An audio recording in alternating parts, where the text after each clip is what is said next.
What's up, zoners? Welcome to the earliest waiver wire show on the planet.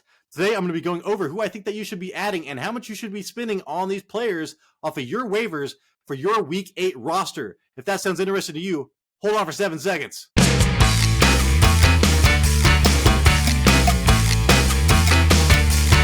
can do it! What's up, zoners? This is Tyler, Big Turd Ward, and Banjo, the dog, coming at you live from my garage. And this is the Fantasy Red Zone. Today's episode. So like I said in the intro, it is our waiver wire show. It is very early. I'm shooting this at halftime of the afternoon games. So if things change, there are players that I need to add, look into the comments, especially for the Sunday night and Monday night games. Also, if there is somebody that you think that should be on this list and you do not see them, please add it in the comments. Let me know why. That will help everybody. This is a group effort. I have all my notes written out in a Word document, so I'm going to share that with you right now. We're going to start off with running backs. First up, D'Onta Foreman. I'd spend $20 on this fool. I got to watch this game. He had 16 rushes for 89 yards and 2 touchdowns on the ground. Then he had 3 receptions on 5 targets, dude. I did not know that he was a pass-catching running back for 31 yards and another fucking touchdown, dude. So he killed it. It was a smash. You will probably see him on our Monday show. Roschon Johnson did not play this game. He is still in concussion protocol. Look for him to play next week. But I do think that D'Onta Foreman earned himself a 50-50 split in this offense. And hey, Herbert is still on IR. He comes back in a couple weeks. But man, the way that Foreman looked, I would not be surprised if he is the new goal line back in this offense. And sometimes this offense is pretty good. He did get injured near the end of the game, so keep an eye out for that. It was like his hip or something like that. He was walking around. Did not look too serious, but still, dude, we want to make sure that he is healthy if we want to spend our money on him. They are at the Chargers next week. The Chargers are giving up the 10th most points to running back this season at 21.1. That is a great matchup. Next up, dude, I did not think I'd be saying this guy's name, but hey, I picked him up yesterday, I think. Darrell Henderson, and we have Royce Freeman as well. I'd spend $10 depending on how this game shakes out. I am leaning towards Henderson. So right now at half, they have a 50-50 split versus Pittsburgh today. 7 rushes each with 0 receptions each. We do not know who's going to be the pass-catching running back here. Both are doing pretty well, around 5 yards per carry. Kyren to miss the next 4 weeks on IR. So 3 games after this game, at least, we're going to get that production coming out of these 2 dudes. So they will be worth owning. I'd spend $10 on one of them. Like I said, mostly Henderson. They are at Dallas next week, who are giving up the 24th most points to running backs at 15.1. That is not a great matchup. Next up, I have never heard this guy's name before. I realize I do not know a lot about the Commanders, apparently. Chris Rodriguez Jr. I'd spend $10 on this fool. I need to learn more. He led the Washington backfield today with 7 rushes for 31 yards. That's 4.5 yards per carry. That's pretty good, considering Brian Robinson Jr. and Antonio Gibson versus the Giants. Robinson still got a touchdown. Dude, this Chris Rodriguez guy got 4 rushes for 23 yards last week versus Atlanta, so this is not really coming out of nowhere. And he missed the 2 games before that due to illness. He is a 6th-round rookie running back. I like rookie running backs. And Antonio Gibson, I think they're just kind of giving up on him as far as the running game goes. He still catches a lot of passes. They do host Philadelphia next week, and they're giving up the 31st most points to running backs at 12.1. That is a terrible matchup. That is almost as bad as it gets. But hey, man, a rookie may be overtaking Brian Robinson Jr. I want to get a piece of that. Next up, speaking of rookies, Amari DiMarcado. I'd spend $10 on this fool. Right now, at halftime, he's leading the Arizona backfield versus Seattle today. 9 rushes for 44 yards at the half, like I just said. Only 3 touches last week, but he had 10 rushes for 45 yards and a touchdown the week before that. Undrafted rookie by new coaching staff. The defensive coordinator coming from the Eagles, so you know the motherfucker wants to run the ball. James Conner still on IR for a couple more weeks. There is a lot of opportunity for a rookie to do well. Running backs are thin, dude. $10 for a couple weeks of maybe, running back 2 production. They do host Baltimore next week, and Baltimore is giving up the 19th most points to running backs at 16.6. That is an average matchup. Next up, my man, Jaleel McLaughlin. I've owned him for a month now. I'd spend $5 on this dude. He is leading Denver in rushing yards at halftime versus Green Bay right now. The big dude, he's just explosive, dude. Every time he touches the ball, it just looks way different than Javonte Williams and Samaje Perine. Like, it's just my eye test, dude. And I know he's small, but it just reminds me of like a Reggie Bush role in the Sean Payton offense. So that is what we are chasing here. 6.5 yards per carry this year, only trailing Achane. That's it. That's it. Undrafted rookie. They host Kansas City next week, and the Kansas City Chiefs are giving up the 29th most points to running backs. You used to be able to run on the Chiefs. Well, shit, dude. Not anymore. That is a terrible matchup. 13.2 points per game they're allowing to running backs this season. I would probably pick Jaleel up just to see what happens in the future moving forward because, man, this offense is changing every week. Next up, big surprise, dude. Arthur Smith is that asshole. Cordero Patterson, I'd spend $1 on him. Cordell Patterson, dude, 10 rushes for 56 yards versus Tampa Bay today. Algier had 11 more carries, but only 3 more yards, dude. So Patterson looked like the better running back today. Bijan only touched the ball a couple times, I think once at the very end, and snap count has risen each game since his week 4 debut. But he only has 3 touches going into this game, dude. So this came out of nowhere, just like fucking Bijan Robinson's sickness. Came out of nowhere. They are at Tennessee next week, and Tennessee is giving up the 21st most points to running backs at 16.0. That is not a great matchup. But hey, this is kind of like a lottery ticket, man. You just kind of hold on. Cordell Patterson defies age and logic. Next up, last of the running backs, Leonard Fournette. I'd spend $1 on this dude. Pick him up just to see if what he is saying is true or if it is bullshit. He announced on Twitter, I'm so lucky, some shit. I'm going to announce where I'm going to be playing next week. So there is, maybe, the first thought was he was supposed to go visit Buffalo. So there's Buffalo. There is still, the Rams and stuff like that. Who knows what is happening? But I would love to get a piece of Fournette. Maybe, like he said he's in great shape. Hey, a circle is a great shape. I think he might be pretty damn heavy. All right, here we go with the wide receivers. Josh Downs. I would spend $20 on this fool. I've been talking about him for a while now. 5 receptions on 6 yards for 125 yards and a touchdown versus Cleveland today. Holy shit.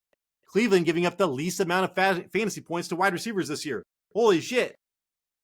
Josh Downs led team in targets.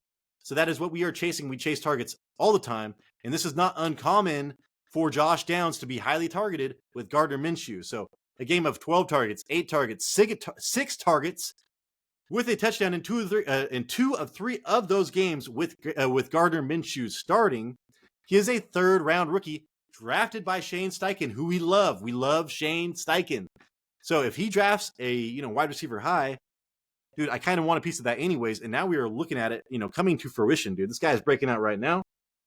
And Anthony Richardson is nowhere to be found, dude. He's not going to fucking show up. Superman is not walking through that door until next season. So unless they bench Gardner Minshew, expect Josh Downs to be like a target leader on this team. They host New Orleans next week, and New Orleans is giving up the 12th most points to wide receivers at 30.3. That is a positive matchup. Next up, Curtis Samuel. I'd spend $10 on this dude. Kind of had a down game, dude. 4 receptions on 8 targets for only 25 yards this week, and it was versus the New York Giants, and you want your team to perform well versus the Giants. They did not. He was hurt in the first quarter. I do know he had to go to the locker room, at least for a little while, but then he came back. He was still 2nd on the team in targets, so who knows what would have happened if he wasn't injured. He has touchdowns in 3 of the last 4 games, so 3 games in a row coming into this game. This is worth picking up, dude. He is a flex option like most weeks, dude. So I think he's available still like in 48% or in 55% of leagues or something like that. If they are 50% owned, I do not put him on this list. They host Philadelphia next week. They're giving up the 7th most points to wide receivers at 34.1. So that is a great matchup for next week. He's probably going to be a really good flex. Next up, Kendrick Bourne, the Bourne Identité. $5 I'd spend on him. 6 receptions on 7 targets for 63 yards and a touchdown this week versus Buffalo. He did have a fumble, man. He fumbled. It sucks. I hate when my players fumble for Bill Belichick. I feel like they're never going to touch the ball again. He's leading the Pats in receptions, yards, and touchdowns for the year. And he's averaging 50 receiving yards a game, dude. His floor is great, man. So if you start Kendrick Bourne, you're at least going to get like 50-plus points, or 5+ points. They are at Miami next week, dude. They give up the 11th most points to wide receivers at 31. That is a great matchup. And plus, they score points, even though New England did play them tough last time. But still, man, Kendrick Bourne, number one wide receiver on a team that is still on the waiver wire. You have to pick him up $5. Next up, we have a tandem here, Rashee Rice and McCole Hardman. I'd spend $5 and I would prefer Rashee Rice, but hey man, if you have to get Hardman, I would get him too. Rice leading all the wide receivers in targets in the first half today with a touchdown versus the Chargers. So he does not have as many targets as Travis Kelce, but everybody else, dude, he's kicking their ass. He was averaging around 5 targets a game and has 2 touchdowns in the last 3 games. Second on the team in red zones behind Kelce. So yeah, dude, like Kelce is unmatched in this offense, but this guy is a rookie. I think he's a second round rookie. He looks the part, dude. He looks explosive. I know he was leading the league in drop rates at like 16.7 or something like that. Didn't have a drop last game. He's doing good this game. He is a rookie. At least he will learn and get better. Tony, you got no fucking excuse, dude. They are at Denver next week. They are giving up the 17th most points to wide receivers at 29.0. That is an average matchup. Next up, Michael Gallup. I made a note, man, after that Thursday night football game. I said, dude, you got to put Michael Gallup on your waiver wire show, man. That they were like making a point to target this fool. I spent $1 on him. He led the team in targets, dude, with 10. But that only turned into 3 receptions for 24 yards versus the Chargers last week. He has had at least 5 targets in each of the last 4 games. Cooks in those 4 games has only had 1 game with 5 targets. So he is the wide receiver 2 in this offense. They host the Rams next week. They're giving up the 30th most points to wide receivers at 21.4. That is a horrible matchup, dude. But hey, man, if he can start getting like 8+ targets a game, if this is a trend or something like that, Michael Gallup, is a top 20 wide receiver sometimes. All right, guys, tight ends. This might have been a breakout game for somebody. Dalton Kincaid. I spent $7 on him. I want to put $10, but hey, dude, there's a good chance this never happens again. There's a good chance it was just the way that New England was playing their defense. 8 receptions on 8 targets. Second on the team, right, in targets, right behind Stephon Diggs, which should be expected. But he had 75 yards, dude, so he caught everything that was thrown at him. That was his MO coming out of college, dude. Like, just fucking amazing catch rate. He's averaging just over 4 targets a game coming into this week. And then he got this, this boom, 8 targets. He is a first-round draft pick. If you remember, dude, they thought they won the fucking lottery when they drafted that fool. They host Tampa Bay next week, who are giving up the 23rd most points to tight ends at 7.0. That is not a great matchup. They've needed a number 2 big-bodied wide receiver to complement Stephon Diggs. That's why they drafted this fool. And this is the kind of the first game where this has happened. So, I mean, him or Gabe Davis, it might be starting to be 50-50, but hey, dude, tight ends suck. I think that this is worth a gamble on. $7. Next up, speaking of gambles, I might take a huge gamble on Taysom Hill. Dude, I told you to start him this last week, and guess what, man? He fucking did well. So I spent $5 on this fool. 5 rushes for 18 yards and a touchdown. He had a goal line touchdown after Kamara failed like 3 goddamn times. Hopefully Jamal Williams and Taysom Hill does not start getting those, goddammit. 4 receptions on 5 targets for 50 yards, all in the same game, dude. So, I mean, 5 rushes, 5 targets. He has had 13 targets over the last 2 weeks. That's when he's been doing well. He has 2 good games in a row. He stacked them. That has coincided with Derek Carr throwing 50 or more pass attempts in those 2 games. He's only had 6 other games in his career with 50+ pass attempts. And here he goes with 2 in a row, dude. I do not expect this to carry on, dude. There's no way. They're losing these games, man. It is not equaling wins. I just do not think this is a strategy that they can keep up. The Saints do have the easiest schedule in the NFL the rest of the season, according to PFF. So I think that's great for everybody, fantasy-wise, on the Saints. And, dude, people forget, but Taysom Hill was the number 5 overall tight end last season. He had a stretch of 4 games with 10+ fantasy points. So he's got 2 right now. Well, kind of, not really. But still, I think that he could go on a run right now. He is at Indianapolis next week. Indianapolis is giving up the 11th most points to tight ends at 10.3. That is a positive matchup. All right, here we go. Quarterbacks, I think I have one right here. Gardner Minshew, dude. I don't know what to take out of this shit. $1 on him. 305 yards, 2 touchdowns with 1 interception. Dude, and 3 goddamn fumbles, man. Like, that's crazy. Like, that's what makes me afraid of them benching him, really.